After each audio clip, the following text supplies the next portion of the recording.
Hi, I'm Dr. George Talatoris, and welcome to Reasonable and Necessary, Australia's premier podcast series on the National Disability Insurance Scheme, brought to you by the Summer Foundation.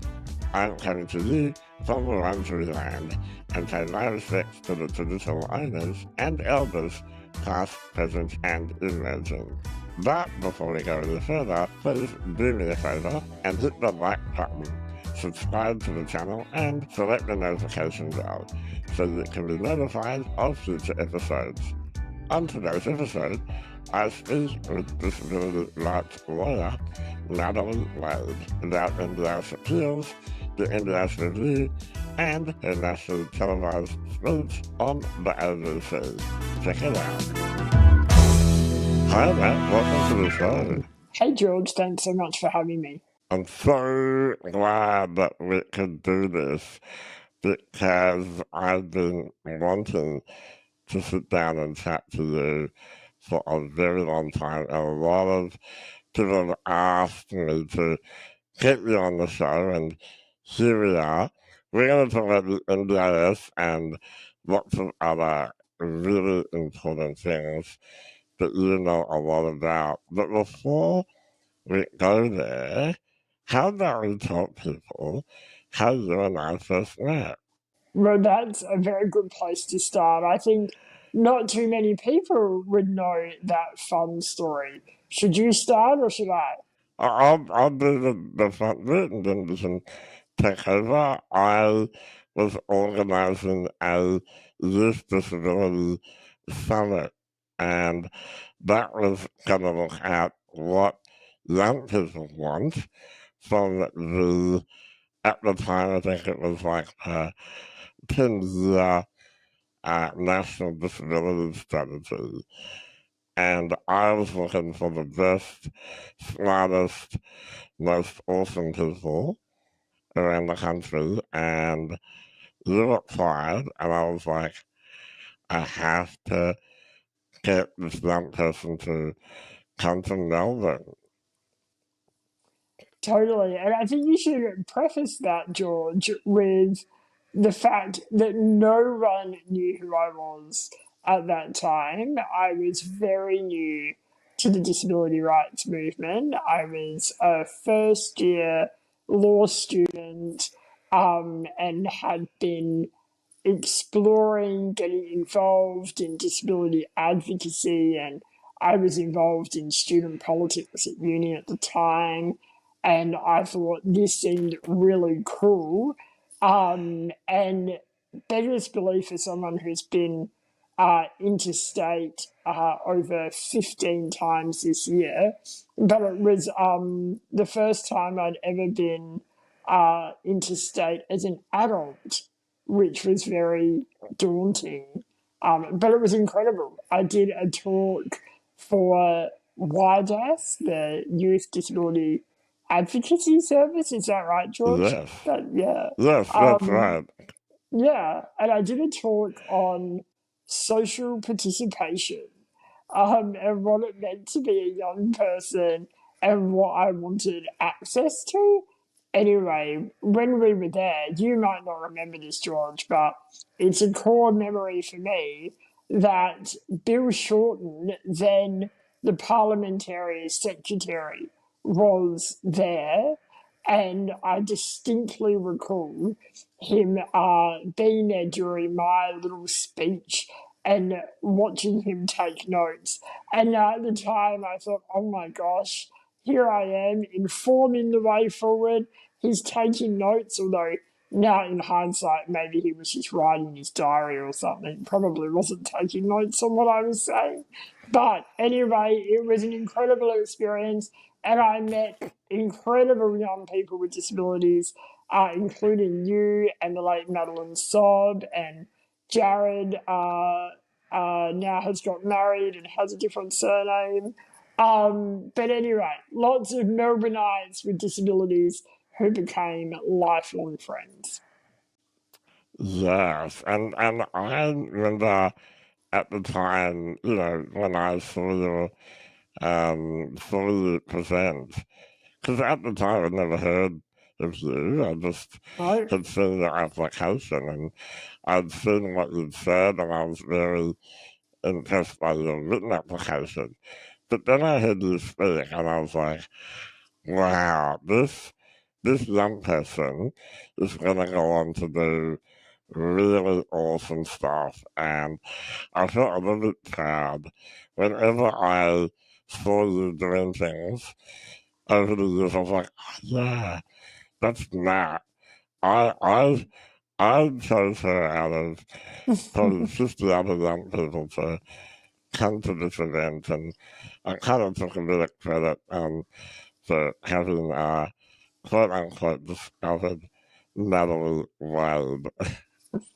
well, I think you absolutely can take that credit where it's due because certainly, as I'm sure many disability advocates can attest, those initial touch points within the disability rights movement and having a positive experience of really getting your feet into public advocacy is really important, and certainly with WIDAS, even though I was and still am from Adelaide, was a huge part of the beginning of my story. No surprise to me at all.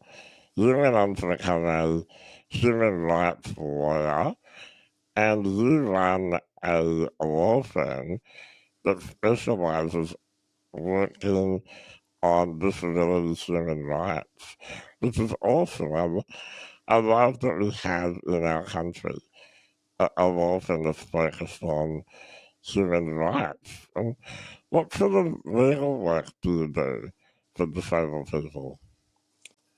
Yeah, so Equality Lawyers is as you know, and as you've described, a disability led disability rights law firm. And so we focus on everyday legal issues facing people with disabilities and their families. So that is typically areas like disability discrimination, the NDIS, and seeking reviews of decisions by the NDIA, usually before the Administrative Appeals Tribunal. We also do some work around helping people to seek review of decisions by Services Australia or Centrelink to reject their disability support pension or to incur a debt. And again, that is before the Administrative Appeals Tribunal. But we also do some work here in South Australia for people that are subject to guardianship and administration orders when they want to seek a review of that order. So it's really those everyday legal issues that face our disability community. And then when I'm not doing individual casework, as you know, George, I am often doing systemic public advocacy work. Yes, and you do a lot of that, and I'm really interested in understanding how you got to that place where you thought, I'm going to start my own law firm. Yeah, it's a pretty wild story. I've run Equality Lawyers for almost 5 years now, but before that, I was a state government lawyer. I predominantly worked as in house counsel to the Department of Human Services in South Australia. So I went off and did some secondments. I did a secondment in a Royal Commission. I did a secondment in disability policy and assisting to get our disability inclusion bill through the Parliament for the Minister. But I predominantly held that role in the Department of Human Services as their in house lawyer.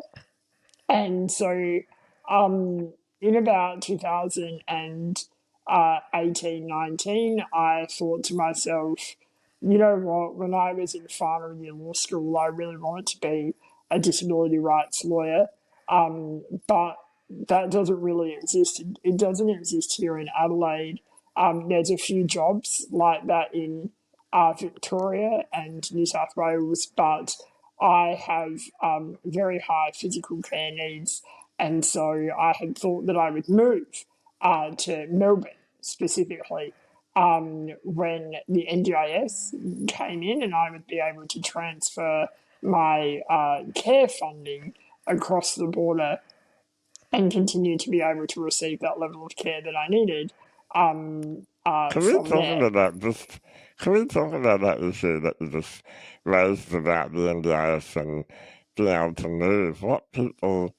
It's funny because one of the things that I like to do is to remind people what life was like before the NDIS, because it Mm. hasn't been a long time, but it's been long enough that I think people are starting to forget how horrible it was.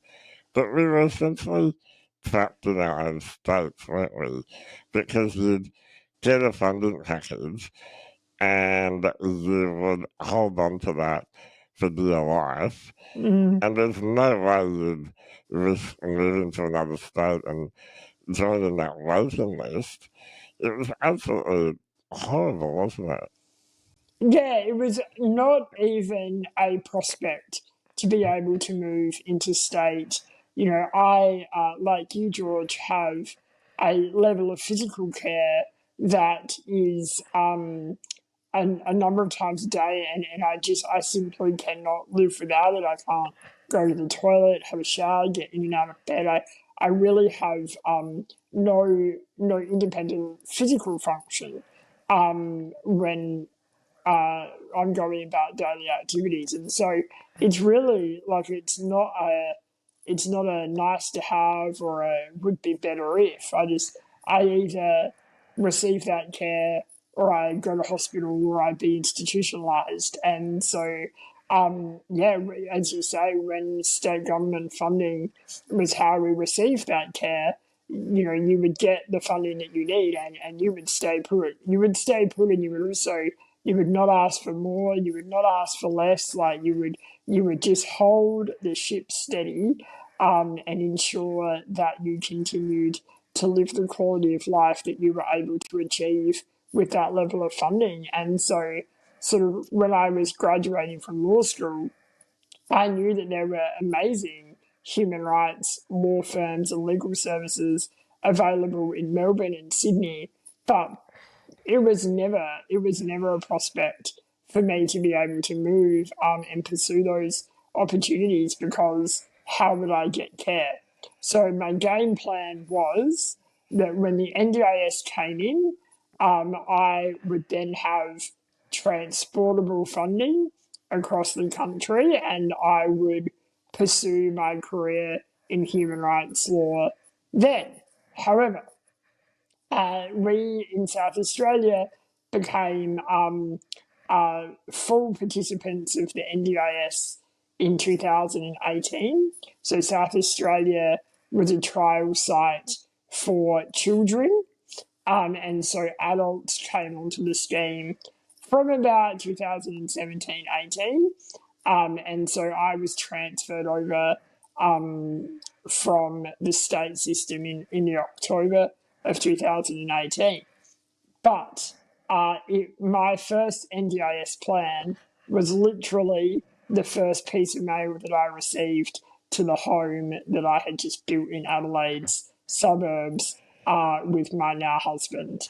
And so it seemed the case that we were pretty settled here and we wouldn't be leaving Adelaide. So I had to come up with my own version of being able to pursue my dream of human rights law. And so Equality Lawyers was born. I really wanted to take my years of experience in government law and bring them back to my community and defend disabled people and their families, which is now what I do day in, day out. What's that like now, doing the intensive work that you do, representing, in particular, NDIS participants and standing up for our rights? What's that like? And it's a very, it's a deeply privileged role that I get to have when I get to stand alongside disabled people and their families in particular when running NDIS appeals. It is just such an honour, George, for me to be able to do that and to be able to bring my skills to them. I certainly experience elements of frustration and disappointment that the NDIS in particular doesn't always, or in my caseload, often help disabled people to live the life that they want to live in accordance with their human rights. And I find that at some weeks a little bit more challenging than other weeks. But for the most part, I find it to be a deep honour and privilege. So you get to either fight the NDIS, you get to do that work where you're saying, hey government, this isn't according to the law. You need to do the right thing, government. That must not only be a real privilege, as you said, but it must give you a real sense of satisfaction when you get some outcomes for people to live their lives the way they deserve to live their lives. Oh yeah, absolutely. I think there's I think in some ways, George, it's twofold. I think the first sense of pride that I have for my clients is that they get to access a law firm of their choosing. And so a really important role that Equality Lawyers plays in the delivery of legal services is ensuring that people with disability and their families have some choice about who their lawyer is and what type of lawyer they engage. So before us, the choices were a little bit more limited and mostly centred around legal services that the government have funded, so community legal centres and similar, which play an incredibly important role in ensuring that Australians have access to justice and have access to fair and equal legal services. However, something that I think was really missing in the provision of legal services for people with disability is their choice of being able to go to a private lawyer and have that private lawyer defend them in the case in a very sort of like robust and holistic way. So that's probably my first sense of pride. And then when we do get a win, I feel an incredible sense of pride that that person is able to achieve whatever human right they have been denied or hasn't been available to them. And that's incredibly important to me. You know, when the NDIS Act came into being and I saw in black and white that people in our country would have the right to reasonable and necessary support and that was enshrined in legislation, I was so ecstatic. And I'm still very, very grateful that we have the NDIS Act. What are your reflections on the Act as a lawyer, but also as a person with a disability? I think, as you were saying earlier, George, it is important to always remind ourselves where we came from before, and what life was like for disabled people prior to the NDIS when they required substantial support. I agree with you. I am incredibly proud that Australia offers a legislative entitlement to reasonable and necessary support, and also has a legal framework to deliver on the economic and social participation of people with disability. I think that is incredibly important to the ultimate fulfilment of Australia's obligations under the United Nations Convention on the Rights of Persons with Disability.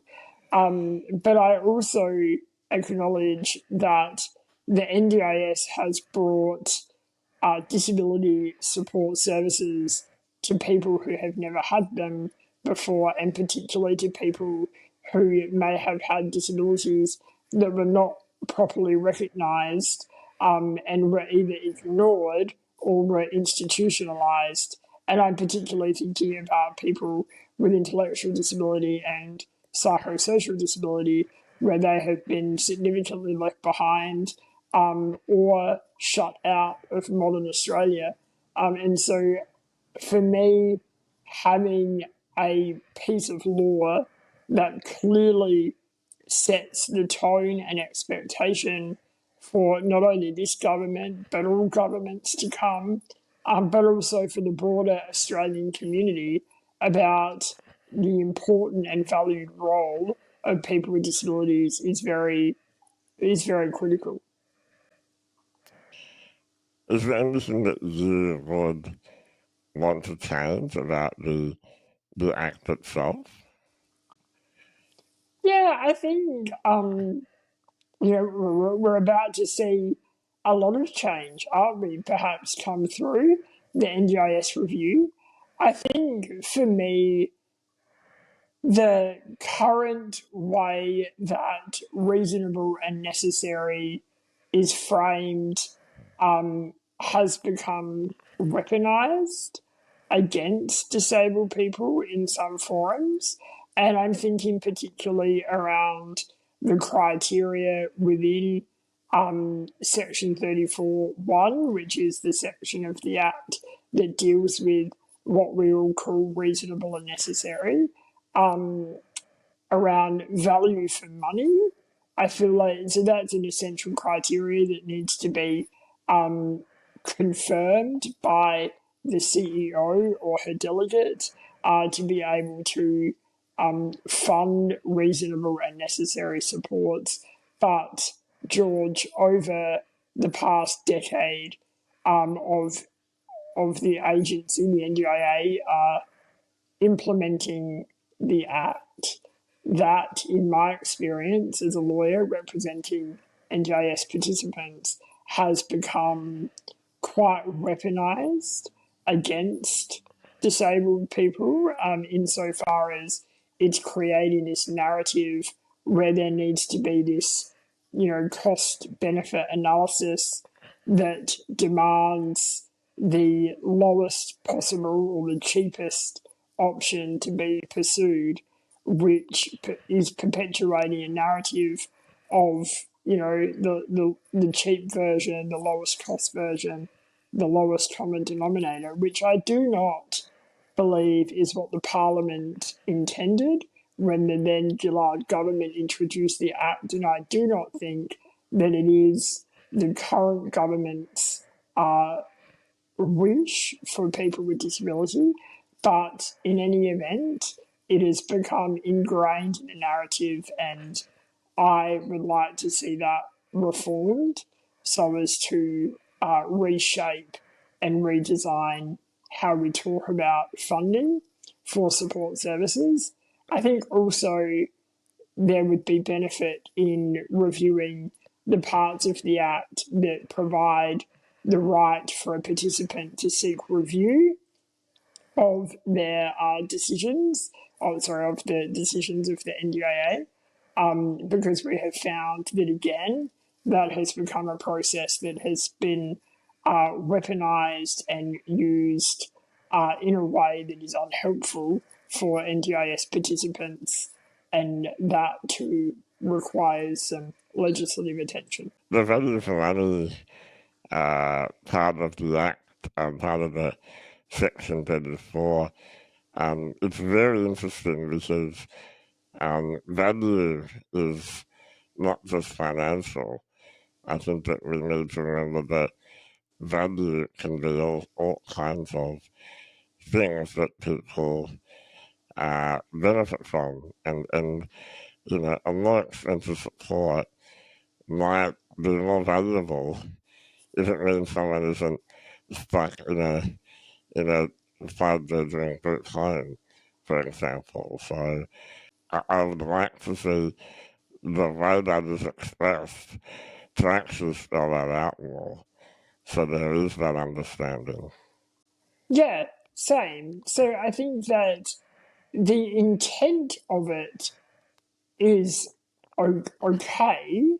Of course, when you are funding supports and you are the government responsible for public monies, of course, you need to have some analysis around ensuring that this is an effective and efficient use of public money, which I think is in part the original intention of Section 34(1)(c), which is value for money.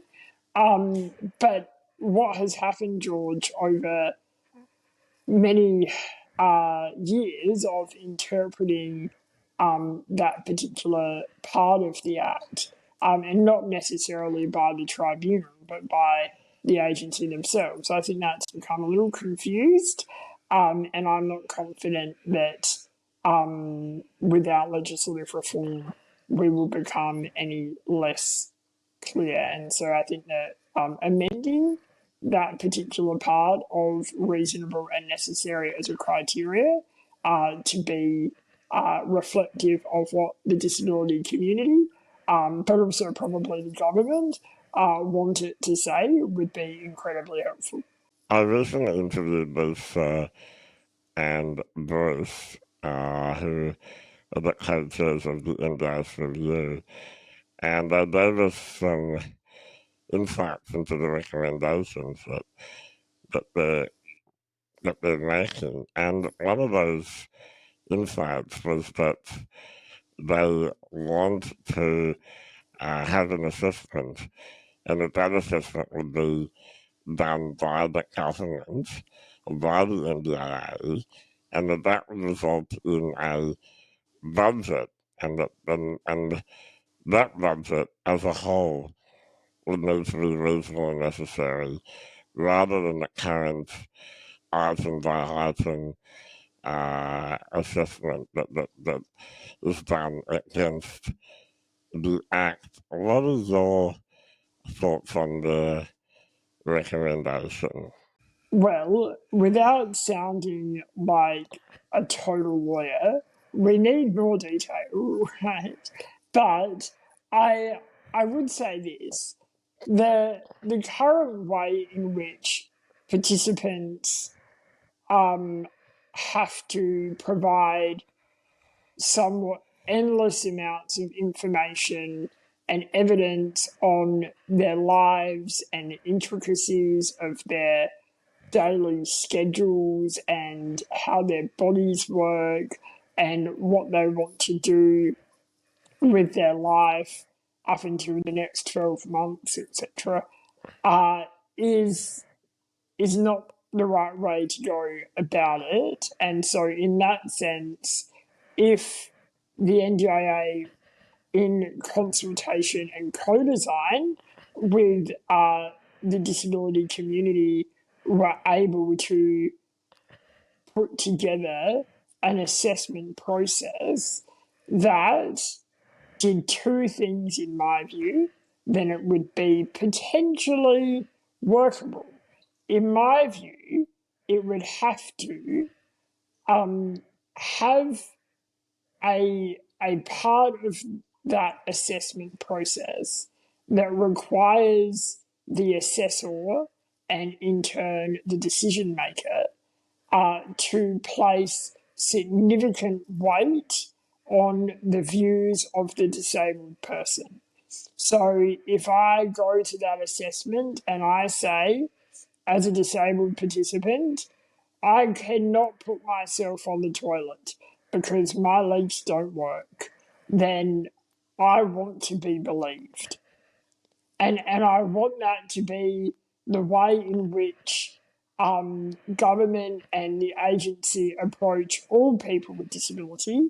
So whilst I, as a person with a physical disability, might be a little bit of an easy example, I want that example to be shared by others, including those with intellectual disability or psychosocial disability. So the assessors place significant weight and have appropriate training and education on the lived experience of disability.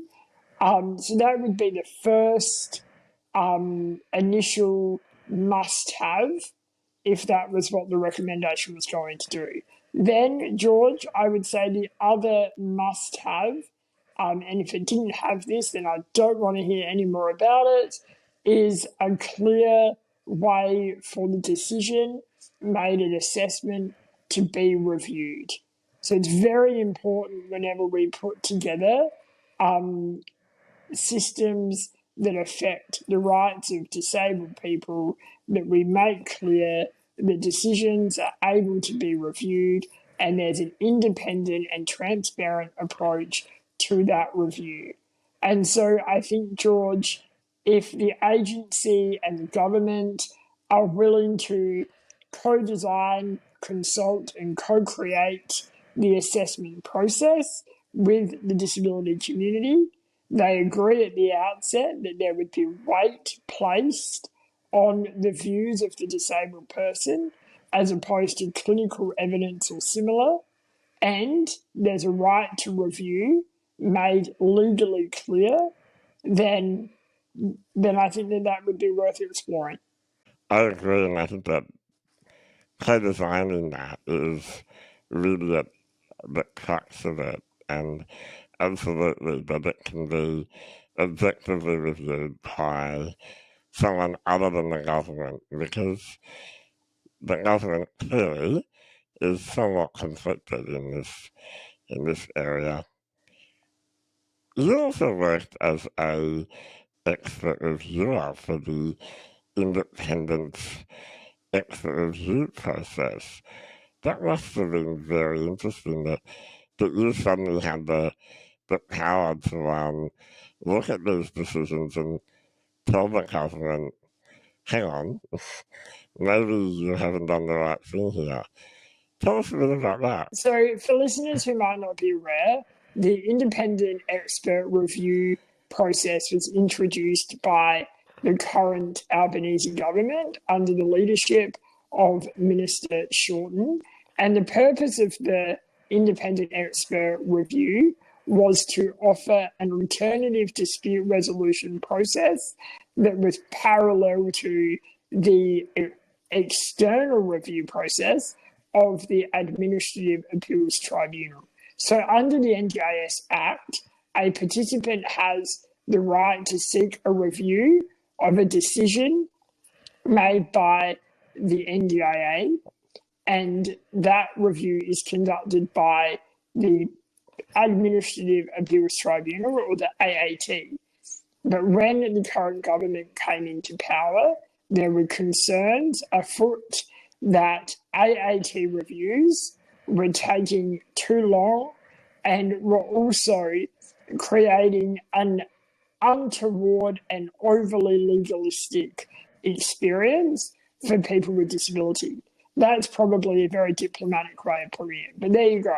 So the IER, as it became known, was an opportunity for participants to have independent expert reviewers come in and have a look and hear from them as to what supports they need, and then apply the NDIS Act to those requests and provide a recommendation. The recommendation is not legally binding, and so the parties are able to take it or leave it. If the agency or the participant was to think, oh, Natalie, absolutely not, then absolutely not. That's fine. But it was hoped, and I think in practical reality, it was the case that participants found an opportunity to be heard and talk to someone who was available to consider the matter quickly and efficiently and be able to provide some recommendations about the situation. That's a very important thing when you consider that the alternative can be a much more confronting and difficult process for people, and also more expensive. So, do you think it was an effective process, and do you think that it should be a part of a future NDIS? I think the process was great relief in the time that it was brought into being. So, in the previous government, and particularly from about 2020 onwards, there was a significant amount of litigation before the tribunal to try and get participants the supports that they need. And I say that, George, mostly as a lawyer representing those people. But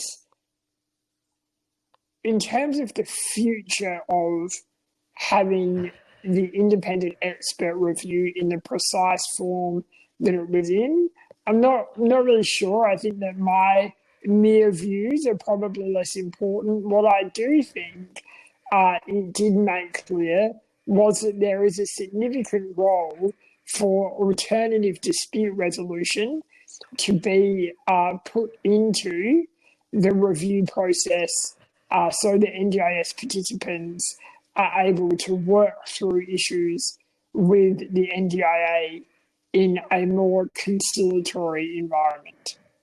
I think that would be great to put in. I agree. I think what frustrates me is that often plans are decided on, and then there's like this sudden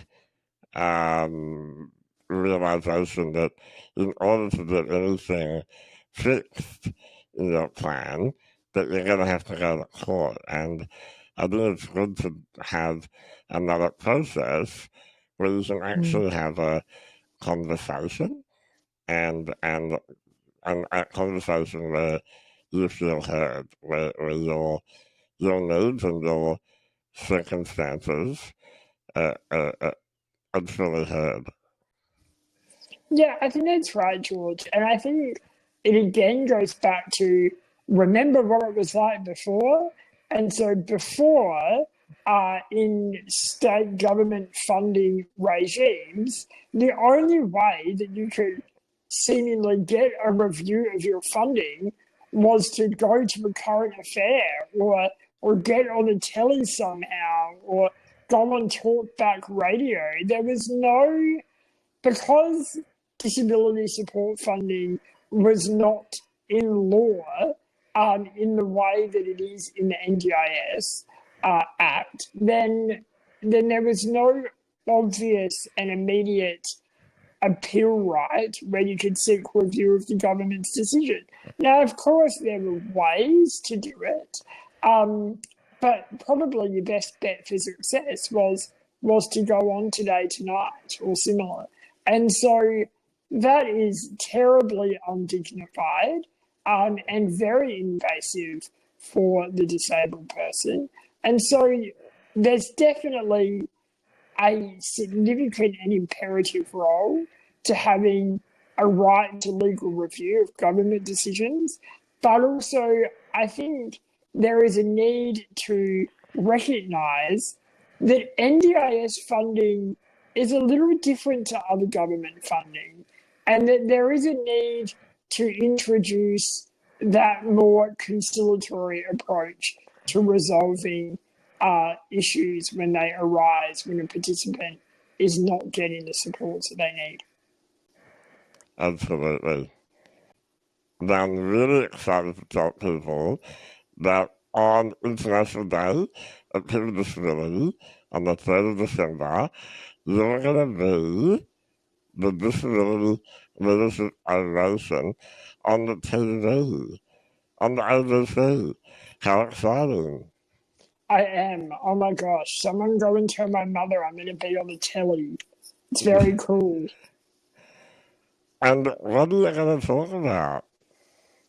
So I will be, as you know, George, the inaugural Disability Leadership Orator, and it's an opportunity to share with Australians my thoughts on what are the issues facing our nation with respect to disability rights. And so I will be speaking about, and I haven't told anyone else this, so you're getting it first, hot off my hard drive, not the press, but never mind.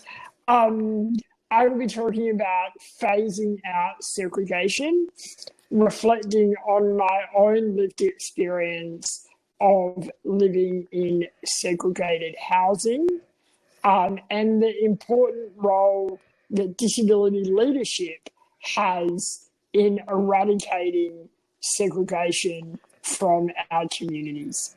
Excellent. So people can check that out on the ABC on the 3rd of December. Do you know what time it's going to be on? I don't know what time. I do know, though, that it will be available on the ABC broadcast on Sunday, the 3rd of December 2023, and it will then be available on iView thereafter. Excellent. Now, before we go, I have one more question for you. And that question I'm going to ask because I want people to benefit from all the knowledge and experience that you've had in advocating for NDIS participants and representing them in court and in appeals.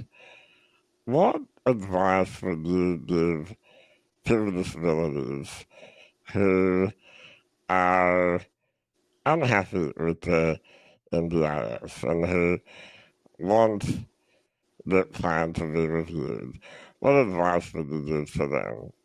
I think my best advice for an NDIS participant facing the prospect of a review is to get on and seek the review. I know that it can be daunting and it can be a scary process, but it's important to know that disability supports are essential and you should feel empowered to ask for what you need.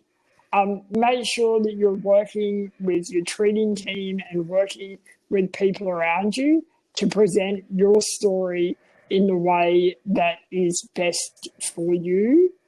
And also don't hesitate to reach out for help when and if you need it. Remember that disability advocates are incredibly important and valuable. And also, if you need it, you can get a lawyer to help you. So don't do it alone, and go forward and seek the review now, because timeframes apply, and make sure that you ask for what you need. Yes, excellent advice. And we've got another podcast episode on that exact topic. So if you want to hear more about that, check out the link above my head. Natalie, thank you for this conversation. And thank you for everything that you do. Like, we really benefit from the work that you do in standing up for our human rights. And I'm so proud of everything that you do, and I want you to keep doing more and more, and I can't wait to see you on the TV on the 3rd of December. Thanks so much for having me, George, and thanks so much for all of your support since I was a tiny advocate. Thanks, Natalie. That's all we have time for on today's episode of Reasonable and Necessary. We love your feedback, so please share your thoughts with us in the comment section below. Thanks for listening, and until next time, stay well and reasonable.